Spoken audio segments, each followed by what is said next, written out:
आफ्नो ऐतिहासिक रूपमा हुन्छ कुनै पहिचान। नेपालमा बसेर नेपाली हुन्छ भने तामसाली बसेर तामाङ हुन्छ हुँदैन, या तामाङहरू चाहिँ बसेर ठाउँ तामसाली हुन्छ हुँदैन।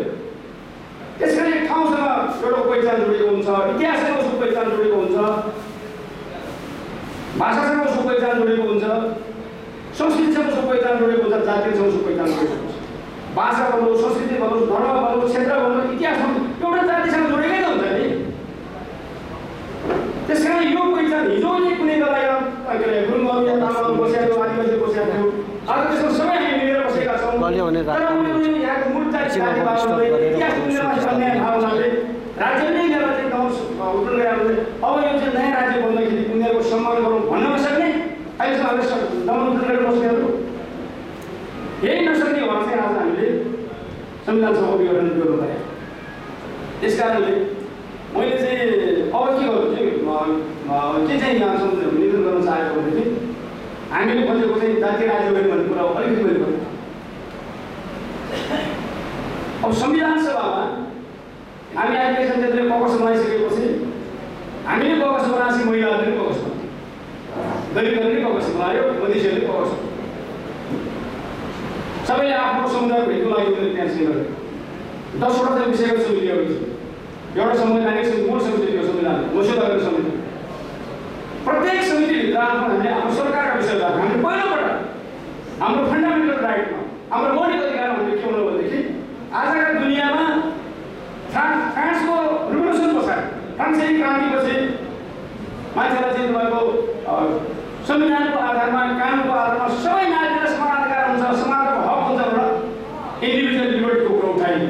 किनभने त्यो बेलासम्म कानुन भनेको, राज्य भनेको, शासन भनेको, हक भनेको जो राज परिवारमा जन्मेको छ उसलाई मात्रै थियो। एउटा सीमित परिवारमा भएको अधिकार फ्रान्सेली क्रान्तिपछि के हो भनेदेखि यो फ्रान्समा बस्ने प्रत्येक नागरिक चाहिँ कानुनको दृष्टिमा समान छन्, उनीहरूलाई कानुनमा चाहिँ के संवैधानिक अधिकार हुनेछ भने चाहिँ प्रत्येक व्यक्तिलाई चाहिँ अब इन्डिभिजुअल राइट हो। अब यो कुनै विशेष अधिकारको मान्छे छैन भनेर भने पनि आजसम्म चाहिँ तपाईँले तथाकथित लोकतन्त्रवादीहरूले यो व्यक्तिगत स्वतन्त्रको कुरा उठाएर हामीहरूको सामूहिक अधिकारमाथि दावा गरिरहेको छ। हामीले पहिलोपटक के भन्नु भनेदेखि नेपालमा साँचो अर्थमा सबै जातिहरूको, सबै धर्मलाई अधिकार दिने हो भने अब इन्डिभिजुअल लिबर्टीले मात्रै, राइटले मात्रै हुँदैन, व्यक्तिगत अधिकारले मात्रै अब हाम्रो मौलिक अधिकार पुरा हुँदैन। यहाँ थुप्रै देशको समूहहरू छन्, समुदायहरू छन्, जातिहरू छन्, भाषीहरू छन्, धार्मिक समुदायहरू छन्, जसको चाहिँ अधिकार एउटा व्यक्तिगत अधिकारसँग जोडिएको छैन, एउटा समूहको समुदायको अधिकारसँग जोडिएको छ। भाषाको कुरा लिम्बू भाषा बोल्ने चाहिँ एउटा सुभाष चन्द्र नेमाको मात्रै विषय हुनसक्छ। लिम्बू भाषाको चाहिँ स्क्रिप्ट बनाउनु पऱ्यो, लिम्बू भाषाको विकास गर्नु पऱ्यो, संरक्षण गर्नु पऱ्यो। लिम्बू भाषा हरायो भने चाहिँ के सुभाष चन्द्र मात्रै हराउँछ, सबै लिम्बूहरू हराउँछ। त्यस कारणले भाषिक अधिकार एउटा समुदायको अधिकारको कुरा, धार्मिक अधिकार एउटा समुदायको अधिकारको कुरा, यहाँ चाहिँ जातीय अधिकार एउटा समुदायको अधिकार, एउटा सांस्कृतिक एउटा समुदायको अधिकारको कुरा। त्यस कारण अबको चाहिँ डेमोक्रेसीले, अबको लोकतन्त्रले चाहिँ व्यक्तिगत चाहिँ स्वतन्त्रको कुरा मात्रै गरेर पुग्दैन। अबको चाहिँ दुनियाँमा नेपाल जस्तो एउटा डाइभर्स सोसाइटी, जब विविधतायुक्त एउटा समाज छ, त्यो डाइभर्स सोसाइटीमा इन्डिभिजुअल राइटको लिबर्टीको साथसाथमा, इन्डिभिजुअल फ्रिडमको साथसाथमा हामीलाई कम्युनल फ्रिडम या कम्युनिटी फ्रिडम या ग्रुप फ्रिडम चाहियो। र हाम्रो फन्डामेन्टल राइटमा आदिवासी जनजातिको हक भनेर, महिलाको हक भनेर, दलितको हक भनेर या अपाङ्ग भएको व्यक्तिहरूको हक भनेर चाहिँ अब त्यो हक चाहिँ लागेर दर्ज हुनु पऱ्यो। त्यसै मात्रै संवैधानिक रूपले चाहिँ हाम्रो भाषिक अधिकारको कुराहरू, हाम्रो सांस्कृतिक अधिकारको कुराहरू, हाम्रो धार्मिक अधिकार, जातीय अधिकारको कुराहरू सुनिश्चित हुन सक्छ। त्यहाँबाट हामी सुरु गरेको हाम्रो त्यहाँ भएको सवाल छ।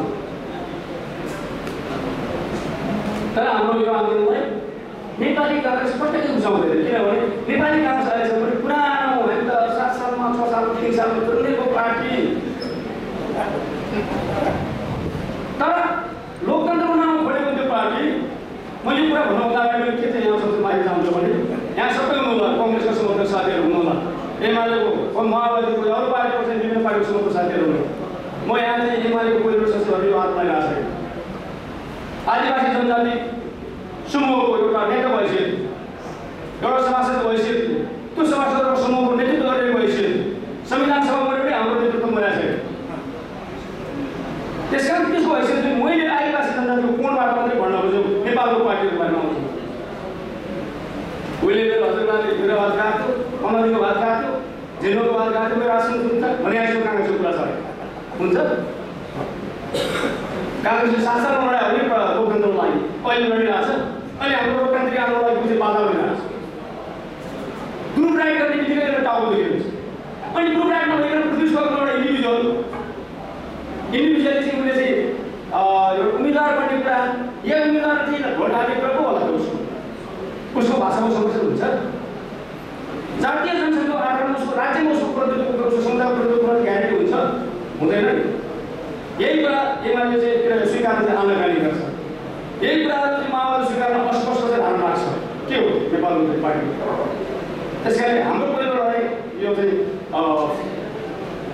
फन्डामेन्टल राइटको जुन समिति थियो त्यहाँ चाहिँ हामीले भन्यौँ त्यो कुराहरू चाहिँ केही न केही सम्बोधन भएको छ फेरि पनि आनाकानी गर्यो महिलाको हक दैनिक हक भनेर उसले राख्यो तर आदिवासी जनजातिको हक भनेर उसले राखेको छैन तर हामीले के भन्यो भने सामाजिक न्यायको हक भनेर त्यसभित्र चाहिँ आदिवासी जनजातिले हामीले उठाएको मागहरू चाहिँ त्यसले राख्ने प्रयत्न गरेको छ नौलो माग भन्दा के माग भन्छ हामीले त्यही भनेर अहिले स्वीकार एउटा दोस्रो कुरा हामीले लामो लडाइँ राज्यको हरेक चाहिँ तह चाहिँ आउनमा चाहिँ समानुपातिक प्रतिनिधित्वको व्यवस्था हुन्छ कि हुँदैन अहिले कमसेकम सैद्धान्तिक रूपमा नेपालको राजनीतिक दलहरूले समितिमा चाहिँ जातीय जनसङ्ख्याको आधारमा सबै ठाउँमा समानुपातिक समावेशी प्रतिनिधित्व हुन्छ भने यो समानुपातिक समावेशी किन शब्द राखेको त्यो पनि तपाईँले बुझ्नुपर्छ समानुपातिक त भनौँ प्रोपोर्सनल रिप्रेजेन्टेसन भनेर हामीले भनिरहँदाखेरि जातीय जनसङ्ख्याको आधारमा भनिरहँदाखेरि हामी ठुला ठुला जातिका चाहिँ मान्छेहरूको चाहिँ सही प्रतिनिधित्व हुन सक्छ तर एकछिन कल्पना गरौँ न 50,000 मान्छे बराबर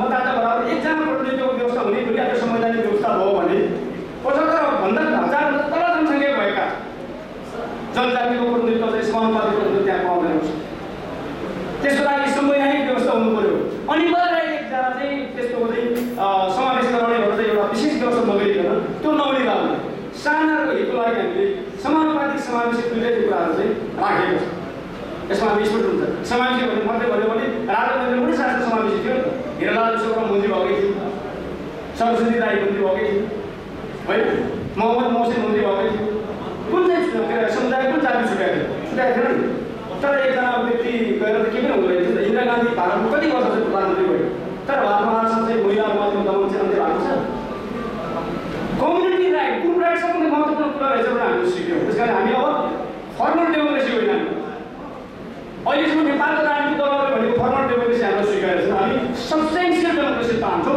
जसले मूलभूत रूपमा चाहिँ व्यक्तिगत स्वतन्त्रको साथसाथमा सामाजिक न्याय सेवाको समुदायको स्वतन्त्र पनि ग्यारेन्टी गरोस् जसले गर्दाखेरि हाम्रो अधिकार सुरक्षित हुन सकोस् त्यसको सब्सटेन्सियल डेमोक्रेसी आजको दुनियाँमा चाहिँ बल्ल सस्टेन हुन सक्छ यो फर्मल डेमोक्रेसी आउनु सक्छ अब अर्को कुरा मैले के भन्न चाहेको भने हामी कसरी यो निर्वाचन प्रणाली चाहन्छौँ हामीले भनौँ पुनः समानुपातिक समावेशी निर्वाचन प्रणाली चाहिन्छ लागु छ गर्नु दलका नेताहरू तयार भएन दलहरू तयार भएन त अहिले हामी मिश्रित निर्वाचन प्रणालीमा जाँदैछौँ संविधान सभामा जान्छौँ मिश्रित निर्वाचन प्रणाली हामीले बनाएका छौँ समानुपातिकता 60% राखौँ अनि यता प्रत्यक्षता चाहिँ 40% राखौँ त्यो 40% उम्मेदवारी दिँदाखेरि राजनीतिक दलहरूले चाहिँ जातीय जनसङ्ख्याको समानुपातिकता उम्मेदवारी दिँदाखेरि समानुपातिक हुनुपर्छ भनेर आउँछ यो भयो भने भोलि मिल्दाखेरि 50% होला त्यसो भयो भने समानुपातिकता हुने तर एउटा चाहिँ प्रत्यक्ष जनताबाट निर्वाचन गरेर आउने एउटा चाहिँ अपरसम्म निर्वाचन गरेर आउने व्यवस्था हुनुपर्छ हामीले स्वीकार यो स्वीकार गरेर त्यो निर्वाचन प्रणाली निर्णय हुँदैन हामी स्वीकारेका छौँ शासन प्रणाली कस्तो हुने राष्ट्रपति प्रणाली हुने हो कि या अहिले संसदले चाहिँ संसदीय प्रणाली प्रधानमन्त्री संसदबाट चुन्ने हो कि दलहरूले भनेर काङ्ग्रेसले भने अहिले संसदबाट चुन्ने प्रधानमन्त्री हामीलाई यो भनेर लोकतन्त्रै हुँदैन भन्ने ठान्छौँ भनेको एमाले भने जनताबाट निर्वाचित प्रधानमन्त्री संसदबाट चुनेको राष्ट्रपति बन्नु माओवादीले जनताबाट चुनेको प्रत्यक्ष राष्ट्रपति चाहिन्छ भनेर भन्नु हामीले कम्प्रोमाइज गरेका छौँ हामीले कम्प्रोमाइज किन हाम्रो एउटा नै सरकार थियो हामीले व्यवस्था सफल गर्दाखेरि मैले के भनेको भने हामी त्यस्तो शासन प्रणाली चाहन्छौँ हामी कुनै माओवादीको कुनै एमालेको कुनै काङ्ग्रेसबाट चाहिँ हामी पछाडि दौडिनेवाला छैन आदिवासी जनजातिहरूलाई कुन शासन प्रणाली भन्दा अवलम्बन हित हुन्छ त्यही खोज्नु हो त्यसको लागि बढीभन्दा बढी राजनीतिक चाहिँ पोस्टहरू हो ठाउँ हो भने हाम्रो पनि पावर हुन्छ हाम्रो पनि स्टेट हुन्छ भन्ने आधारमा हामीले मिश्रित शासन प्रणालीमा जानुपर्छ भने जनताद्वारा निर्वाचित राष्ट्रपति संसदबाट चुनेको प्रधानमन्त्री हो भने राष्ट्रपति एउटा समुदायको एक अन्य क्षेत्रीय हो भने हामी दावा गर्न सक्छौँ नि त 40%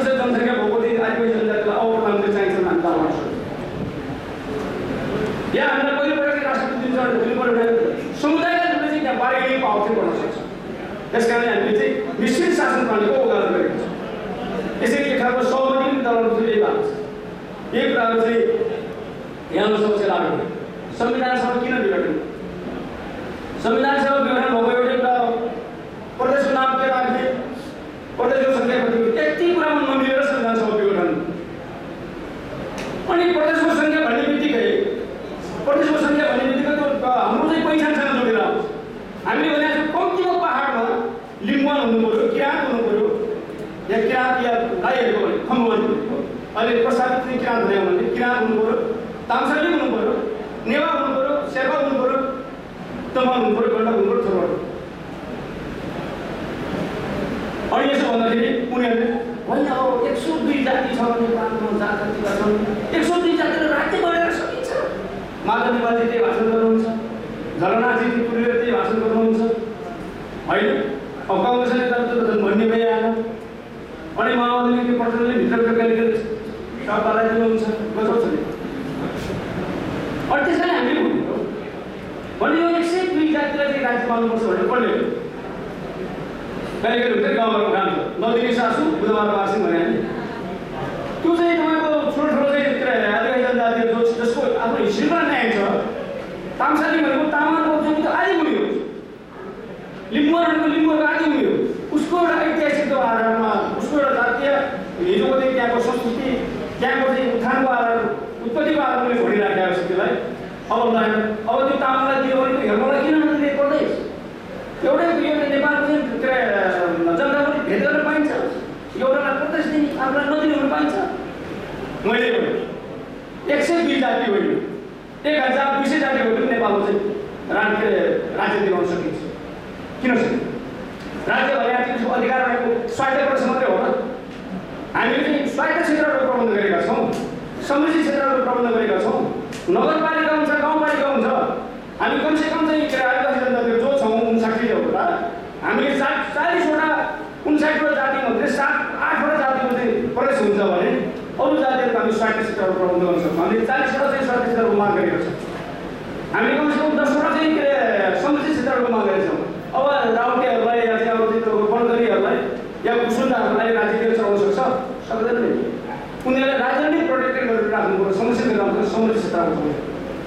केही जनसङ्ख्या थोरै भएको हिउँहरूको या दुवाहरूको या थकालीहरूको या पाँचौलीहरूको या लाटेहरूको या सेवाहरूको या हारीहरूको या जिरेली या थापी या सुरे यिनीहरूको एउटा चाहिँ स्वायत्त क्षेत्र हुनसक्छ जहाँ त्यो पनि एक प्रकारको राज्यको एउटा ढाँचा हो नि। त्यस कारण यसको आधारमा चाहिँ हामी नेपालमा कल्पना गरिरहेको छौँ। हामी 1000भन्दा बढी 2000 जति चाहिँ हामी गाउँपालिका नगरपालिका बनाउँछौँ भने कल्पना गर्छौँ भने हजारमा चाहिँ स्वायत्त क्षेत्र बनाउन सकिन्छ नि। त्यही पनि हजारमा स्वायत्त क्षेत्र बनाउनु ठिकै छ। त्यस कारण यो चाहिँ हाम्रो चाहिँ मागलाई डिरेल गर्नको लागि यसमा चाहिँ दिग्भ्रमित पार्नको लागि उठाइएको मुद्दाहरू मात्रै हो। त्यसमा मैले भन्छु 102 होइन 1200 चाहिँ जाति भयो भने प्रत्येक जातिलाई चाहिँ आफ्नो ठाउँमा चाहिँ व्यवस्थापन गर्न सकिन्छ राज्यले चाहेर। यति हो नेपालका दलहरू, दलका नेताहरू, नेपालको राज्य, नेपालको सरकार यो नेपालको समस्यालाई कसरी सम्बोधन गर्ने भन्ने कुरामा उनी पाल भयो भने उनीहरूको एउटा दृढता भयो भने त्यो हुनसक्छ। त्यो गर्न सकिन्छ नसकिन्छ। तर यहाँ चाहिँ के भयो त्यो गर्न मन लाग्दैन। अनि अनेक न्यु खोजेर कहिले एउटा आरोप लगाइदियो कहिले अनि यो शासकहरूको एउटा एउटा कुरा भनिदियो कन्फ्युजन क्रिएट गरिदियो पीडित जनताको मागमा भनिदियो नि ल गुरुहरूले पाउने त्यहाँको गुरुहरूले पाउने किन चाहिँ यो कुरा किन गर्दा चाहिँ किन चाहिँ गुरुबाट किन हिँडे भनिदियो भने अब कन्फ्युजन गरिहाल्यो क्या हामी हो क्या हो क्या हो क्या हो के हो के हो के हो के हो भनिहाल्यो कन्फ्युजन या त कन्फ्युजन क्रिएट गरिदियो उनीहरूको काम या त कन्फ्युरेन्सी चाहिँ क्रिएट गरिदियो षड्यन्त्र गर्ने अलिक षड्यन्त्र यो चाहिँ शासकहरूको चाहिँ सजिलो सजिलोदेखि शासनमा बस्नेहरूले यो कुरा जानेकै छ। हामीहरू उनीहरूको थोरै थोरै कुरामा चाहिँ यस्तो चाहिँ कन्फ्युजन पर्ने उनीहरूको कन्सिस्टेन्सीलाई चाहिँ बेलै बच्चे बुझ्ने प्रयत्न गर्नुपर्छ भन्ने मलाई लाग्छ। अब हामीले के भन्यौँ भनेदेखि राज्य पुनर्संरचना गर्दाखेरि फेरि पहिला संविधान सभामा चुनावमा जाँदाखेरिको जुन घोषणापत्र छ त्यो घोषणापत्र एकपल्ट चाहिँ अध्ययन गरेर हेर्नुहोस् त। सबैले आफ्नो दलको काङ्ग्रेसको साथीले त्यो काङ्ग्रेसले चुनाव घोषणापत्रमा के भन्यो भने चाहिँ हेर्नुहोस्, एमालेको साथीले चाहिँ हेर्नु, माओवादीको साथीले के हेर्नु, अरू दलका साथीले के हेर्नुहोस् त।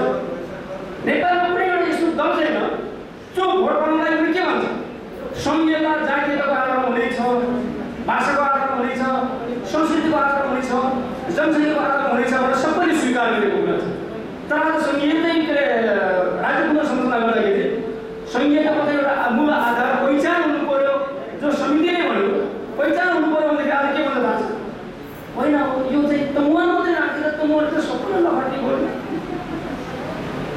अब यो लहटी त हिजो देख्नु पर्छ, किन देखेको भोट माग्ने बेलामा सबै कुरा उजबाट भोट माग्ने, अहिले जनताले चाहिँ केही पनि अधिकार नदिने नेपाल राज्यहरू चाहिँ पहिला जनताले त्यसमा बोल्छ।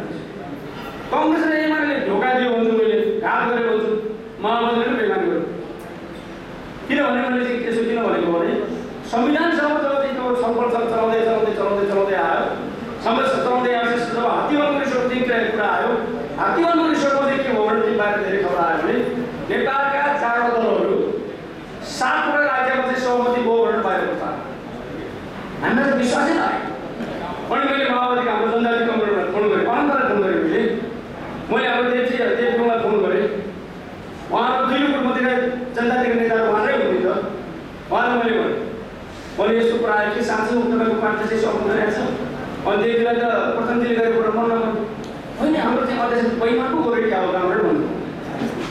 अनि अनन्तजीले भन्नुभयो भने यसो गरेर हुन र कामरेड हुन्छ भने चाहिँ उहाँको सहमति त भइसकेको जेनरली एग्रिमेन्ट भइसक्यो हो 7 प्रान्तमा या 8 प्रदेशमा।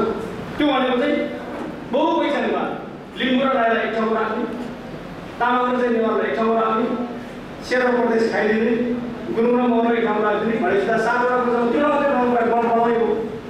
यो चाहिँ कुरा के भन्दाखेरि भोलि चाहिँ के पहिचानको आधारमा राज्यहरू बोल्यो भने जनतामा एउटा एउटा साइकोलोजी बिल्डअप हुन्छ, जुन साइकोलोजीले गर्दाखेरि सबै प्रदेशमा चाहिँ जनजातिको मुख्यमन्त्री बन्ने भयो।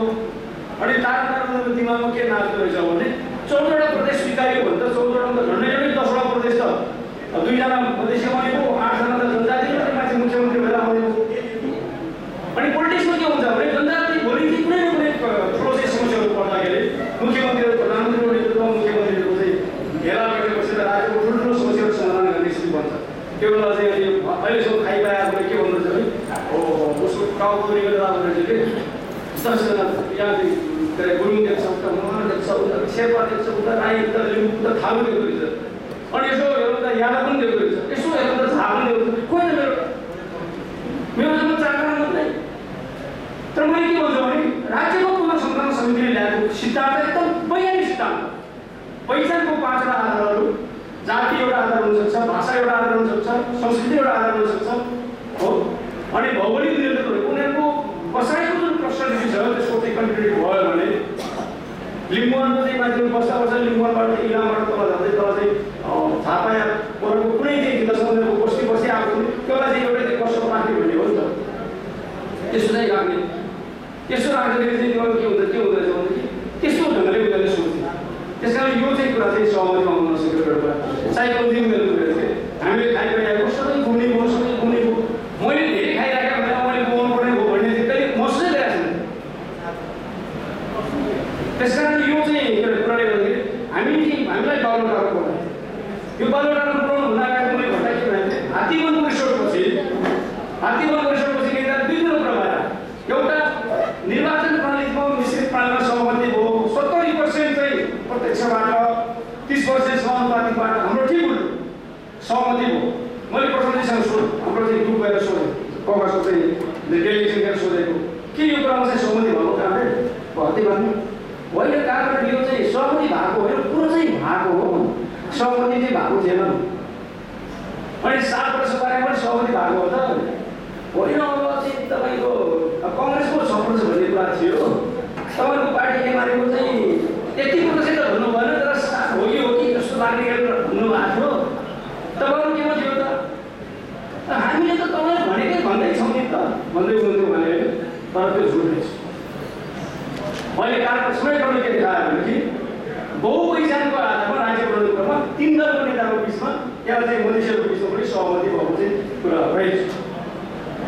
त्यसैले हामीले चाहिँ बहुपहिचानको आधारमा चाहिँ प्रधानमन्त्रीमा हुन थाल्यो भनेपछि संयुक्त चाहिँ मधेसी लोकतान्त्रिक मधेसी मोर्चा र चाहिँ जनतान्त्रिक कङ्ग्रेसले संयुक्त कङ्ग्रेसले हामीले के निर्णय गरौँ भनेदेखि अब यसको विरुद्धमा हामीले मोर्चा गर्दै गरेर एउटा चाहिँ विज्ञप्ति जारी गर्ने, मधेसी र चाहिँ जनताले मिल्यो भने यो मुलुकमा कसैले केही गर्न सक्दैन, हामीहरू त्यसैले कमसेकम 97-98% पुग्छौँ अरू नआए पनि भन्ने आफ्नो हामीले मोर्चा गर्ने सुरु गर्यौँ। मोर्चा गर्ने गरेर सुरु गरेर चाहिँ हामीले प्रेस विज्ञप्ति कङ्ग्रेसको अध्यक्ष म, हाम्रो देवप्रसाद गुरुङ, हाम्रो वर्षमान गुरुङ, इन्द्रबहादुर गुरुङ, बढी थापा, हामी सबै मिलेर मधेसी मोर्चाको एउटा सम्झौता गरेर हामी के भनौँ, एकता जातीय एकता पहिचानको आधारमा चाहिँ राज्य बन्नुपर्छ, समानुपातिक समावेशी सिद्धान्तवादमा निर्वाचन प्रणाली चाहिँ प्रतिनिधित्व हुनुपर्छ होइन। त्यसकारणले अब यो अखण्ड सुदूरपश्चिमको विरुद्धमा संयुक्त थलवार चाहिँ समग्र समितिले जे आन्दोलन गरेको आन्दोलनमा चाहिँ हालहरू चाहिँ सङ्ग्रहालयमा आगो लगाउने काम गर्यो त्यसको चाहिँ घोर प्रशंसा गर्दै घाइते साथीहरू चाहिँ उपचारको व्यवस्था गर्नुपर्ने र सरकारले तुरन्त बाध्य गरेर समस्याको समाधान गर्नुपर्ने भनेर हामीले चाहिँ यो चाहिँ हामीले मधेसी र चाहिँ जनताको कङ्ग्रेससँग सम्झौता जुन गऱ्यौँ यसले नेपालको ठुला राजनीतिक दलहरू चाहिँ ठुलो भूमिका खेल्यो। ल अब जनतातिर मधेसी मिल्न थालेपछि समाप्त हुन्छ हामी खत्तम हुन्छौँ भनेर रातारात हाम्रो विरुद्धमा सडक गरेका र हामी त्यसको साथसाथमा हामीले अब संविधान चाहिँ बनाउन चाहिँ 2-4 दिन मात्रै बाँकी थियो। 14 गते आउँदै 10 गते 9-10 गते हामी बसेर फेरि अर्को चाहिँ के निर्णय गर्नु भने जनताको पक्षले मैले देवजीसँग कुराकानी गरेँ, अनुदेशसँग कुराकानी माओवादीको दुईटै गुटलाई चाहिँ सहमति लगाएँ, जनताको सहमति लगाएँ, कङ्ग्रेसको जनताको एमालेका जनताको एकजना सानो दलका जनताको सबैलाई एकजुट गराएर हामी 218 जना छौँ नि त, हामी सबैलाई एकजुट गराएर खास गरेर राम्रो नेपालका चुनाव गुरुङ लगाएका यहाँ नेपालमा जुन किसान पार्टीको 3 जना पाए र यो चित्रबहादुर केसीको 2 जना के मिना के हुन्छ एकजना पाए, अरू सबै जनजातिसँग हामी कुराकानी राखेर अब यसरी जानुपर्छ। हामीले 14 गतेभित्र संविधान जारी गराउनको लागि के गर्नुपर्छ हामीले अब हस्ताक्षर चाहिँ गरेर यो समस्या समाधान उपसमितिका संयोजक पुष्पकमल दाहाल चाहिँ हामीले चाहिँ सरकार बहुमत समितिको चाहिँ संसद सभासदहरूको सरकार यो हो भनेर चाहिँ हामीले गर्नुपर्छ भनेर हामीले 322 जनाको सही गरेर हामीले बुझायौँ। प्रचण्ड बुझायौँ, प्रचण्ड बुझाएपछि माओवादीले चाहिँ बुझाएको होइन नि त, प्रचण्ड संविधान चाहिँ निर्माणको लागि समस्या समाधान उपसमितिको संयोजक हुनुहुन्थ्यो। तर त्यो संयोजकको हैसियतले समस्या समाधान यो गरेर 14 गतेभित्र संविधान जारी गर्नुको लागि हामीले उहाँमा चाहिँ भनेन। त्यस कारणले तर एमाले कङ्ग्रेसका नेताहरूले के भन्यो भनेदेखि जनजातिको बस चाहिँ माओवादीसँग मिलेर हस्ताक्षर सङ्कलन गरेर त्यस्तो गरे भन्नाले हामीले त्यसको चाहिँ विरोध गर्नु पर्यो हामीले के भने बहुमत सदस्यको चाहिँ विचार चाहिँ 14 गतेभित्र संविधान जारी गर्नुपर्छ, त्यो संविधान चाहिँ संहिता सहितको संविधान हुनुपर्छ, त्यो संहिता पहिचान सहितको संहिता हुनुपर्छ भनेर हामीले माग्यौँ। त्यति भनेर हाम्रो अपराध भने चाहिँ अब के भन्नु हाम्रो यही हो। तर यो कुरालाई चाहिँ प्रचण्डले ठिकै हो, तपाईँहरूले चाहिँ योभन्दा अगाडि चाहिँ जुन कुराहरू गर्नुभयो त्यसको लागि म सहमत छु भन्नुभयो, अरू 2 दलका नेताहरू चाहिँ हाम्रो विरुद्ध आउँछ अब यहाँ षड्यन्त्र गर्न थाल्नु। त हामी यो कुरा किन चाहिँ यो चाहन्थ्यौँ भनेदेखि 7 दलमा चाहिँ 7 दलको चाहिँ अन्तिम बैठकमा 7 वटा प्रदेशको बिचमा चाहिँ सहमति भयो भन्ने कुरा भएपछि हामीले चाहिँ एउटा संयुक्त विज्ञप्तिबाट विरोध गऱ्यौँ। संयुक्त विज्ञप्तिबाट विरोध गरिसकेपछि अब यो कुरा फेरि पनि संविधान सभाबाट चाहिँ निर्वाचन प्रक्रियामा गयो भने त्यो चाहिँ पास हुन सक्दैन भनेर उहाँहरू 4 दल मिलेर एउटा अर्को चाहिँ षड्यन्त्र गर्नु। त्यो षड्यन्त्र के भयो भने मूर्खता जस्तो क्या नेम बेस भन्छौँ नि, फेस जसको नाम पनि छैन, जसको सैद्धान्तिक आधार पनि छैन। अनि 11 प्रदेशमा चाहिँ भयो भने 11 प्रदेश कुन हो भनेदेखि थाहा छैन, 11 प्रदेश कहाँ बन्छ त भन्ने पनि थाहा छैन, 11 प्रदेशको नाम पनि के हो भने त्यो पनि थाहा छैन। यस्तो एउटा बेनामी मूर्खता चाहिँ प्रदेशहरूको चाहिँ जन्म गराएर एउटा सहमति गर्यो भने चाहिँ पुग्यो। हामीले सुनेको इन्डियाको चाहिँ रक मान्छेहरू चाहिँ अध्यक्ष काठमाडौँ आएका थिए, अनि 11 प्रदेशमा चाहिँ 4 दल बिचमा सहमति गरेर ठाउँमा चाहिँ अध्यक्ष चाहिँ शर्मा चाहिँ इन्डिया चाहिँ उनीहरूले काठमाडौँमा चाहिँ एकदम ठुलो व्यापक हमला अनि हामीले बुझ्यौँ त्यो चाहिँ के रहेछ त्यो 11 प्रदेश भनेको त 11 प्रदेशमा त यस्तो चाहिँ बनाएको रहेछ जुन प्रदेशमा चाहिँ तपाईँको चुनावै गरे पनि जनताले कहीँ पनि नजित्ने सबै ठाउँमा चाहिँ हाम्रो चाहिँ बाजेले चाहिँ देखाएको थियो एउटा चाहिँ प्रस्तावमा म चाहिँ सहमत भएको छु। हामीले भन्यौँ पहिचान यो संहिता जुन ल्याउनु खोज्दै हुनुहुन्छ तपाईँहरू यसको चाहिँ हाम्रो असहमति छ। अनि उहाँले भनेर यो चाहिँ होइन त्यहाँको प्रदेशको सभालाई छोडिदिने नि त या के हुन्छ सरकारलाई छोडिदिने, यो कुरा के हुन्छ भने त्यहाँको प्रदेश सभालाई छोडिदिने भन्ने कुरा चाहिँ गर्ने हो भने सबैभन्दा ठुलो जातीय दलको त्यो बेला हुन्छ जुन बेला चाहिँ प्रदेशको नामाङ्कन कसरी गर्ने के राख्ने प्रदेशको सीमाङ्कन कसरी गर्ने भन्ने कुरामा जब तर जनतामा छोडिदिनुहुन्छ त्यहाँ काङ्ग्रेस र एमाले र माओवादीको बिचको चुनाव हुँदैन। त्यो चुनाव चाहिँ जनजाति र चाहिँ अन्य